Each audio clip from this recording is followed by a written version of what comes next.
Hello दोस्तों, आप सभी का स्वागत है एक बार फिर से हमारी YouTube channel unique story world में। दोस्तों, आज की इस वीडियो में हम आपके लिए लेकर आए हैं एक अनोखी कहानी जिसका नाम है जीवन की खुशी। तो चलिए दोस्तों, आपका ज़्यादा समय ना लेते हुए इस कहानी को शुरू करते हैं। एक बार की बात है, कनकपुर नामक गांव में संदीप नाम का एक आदमी रहता था। वह अपनी जिंदगी से बहुत निराश हो चुका था। उसे लगता था कि उसके जीवन में खुशियां हैं ही नहीं, क्योंकि वह अपने जीवन में जो कुछ भी सोचता था वह कभी नहीं होता था, बल्कि हमेशा उसके विपरीत ही होता था, जिसकी वजह से वह अपने जीवन में बहुत दुखी और उदास रहता था। एक दिन उसने सोचा कि जब मेरे जीवन में खुशियां हैं ही नहीं और जब मैं अपने आप को, अपने परिवार को दुख के अलावा कोई खुशी दे ही नहीं सकता, तो फिर ऐसी जिंदगी जीने से फायदा ही क्या है। इससे अच्छा तो मर जाना बेहतर है। अतः काफी सोच विचार करने के बाद वह अपनी जान देने के लिए एक पहाड़ी की तरफ जाने लगा कि तभी उसे रास्ते में कुछ लोगों की भीड़ दिखाई दी। जब संदीप वहां पहुंचा तो उसे वहां एक महात्मा दिखाई दिए जो लोगों की समस्याओं का समाधान कर रहे थे। संदीप ने सोचा कि क्यों ना एक बार मैं भी अपनी समस्या के समाधान के बारे में महात्मा से पूछूं, शायद कुछ हल मिल जाए और मुझे आत्महत्या न करना पड़े। अतः वह महात्मा के पास गया और उन्हें प्रणाम किया। महात्मा को संदीप के चेहरे पर उदासी साफ साफ नजर आ रही थी। अतः महात्मा ने संदीप को देखते ही पूछा, बताओ तुम्हारे दुख का कारण क्या है। संदीप महात्मा के आगे हाथ जोड़ता है और कहता है, हे महात्मा, मैं अपने जीवन से बिल्कुल निराश हो चुका हूँ। मेरे जीवन में कोई भी खुशी है ही नहीं। मैं जो कुछ सोचता हूँ वह कभी होता ही नहीं। पढ़ाई कर रहा था तब सोचता था कि अच्छे से पढ़ाई करूंगा तो अच्छी नौकरी मिलेगी और ज़्यादा पैसे कमा करके घर की गरीबी दूर करूंगा और माँ बाप के लिए एक घोड़ा गाड़ी खरीदूंगा, अपने पत्नी और बच्चों को घुमाने ले जाऊंगा। लेकिन अच्छे से पढ़ लिख कर भी अच्छी नौकरी नहीं मिली। प्राइवेट काम मिला तो सही, लेकिन इतने पैसे नहीं मिलते जिनसे यह सारी इच्छाएं पूरी कर सकूं। जैसे तैसे सिर्फ खाने पीने का इंतजाम हो पाता है। काम पर जाना और घर आना, बस यही मेरी जिंदगी बन चुकी है। मेरे जीवन में दुख के अलावा खुशी है ही नहीं।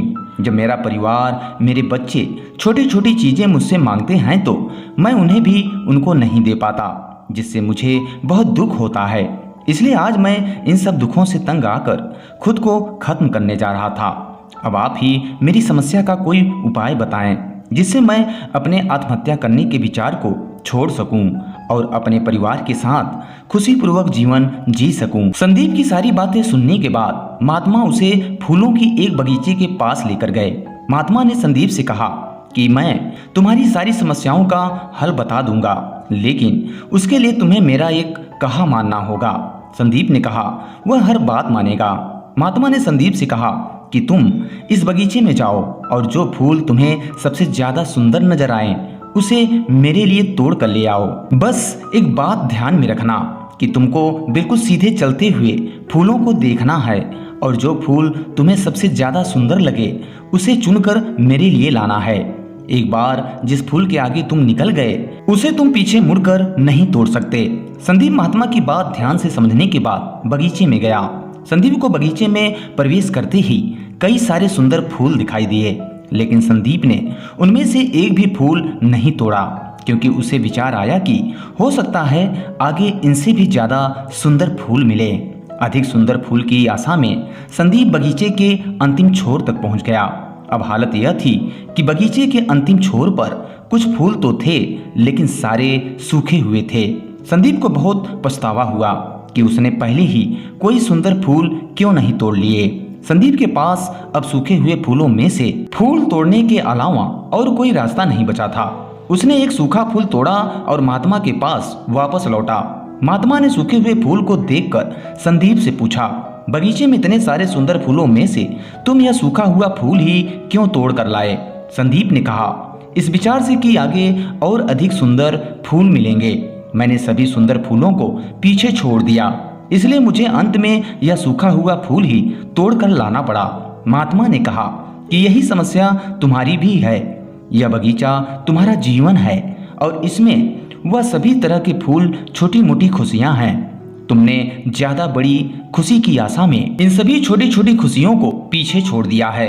घोड़ा गाड़ी पाकर शायद तुम्हारे माता पिता इतने खुश ना होते जितना तुम उनके पास बैठकर उनसे बातें करोगे, उनकी सेवा करोगे तब होते। किसी बड़े पर्यटन स्थल पर जाकर तुम्हारे बीवी बच्चे खुश हो सकते हैं, लेकिन उससे भी ज्यादा खुश वो तब होंगे जब तुम उनके साथ समय बिताओगे, उनसे प्यारी बातें करोगे, उनके साथ खेलोगे, उनके साथ अपने मन की बातें साझा करोगे। महात्मा की बातें संदीप को समझ में आ गई, जिससे उसकी विचारधारा बदल गई और उसने अपनी आत्महत्या करने के विचार को त्याग दिया। अब वह अपने पुराने जीवन में खुश रहने लगा, जिसमें वह पहले दुखी रहा करता था। दोस्तों, यही तो हम भी अपने जीवन में करते हैं। हमारे पास जो है उसका महत्व नहीं समझते और फिर कुछ और ज्यादा पाने की आस में जो है उसका भी आनंद या सुख लेना भूल जाते हैं। और जब समय बीत जाता है तो हमें लगता है कि हमारे जीवन में कभी सुख या खुशियां आई ही नहीं।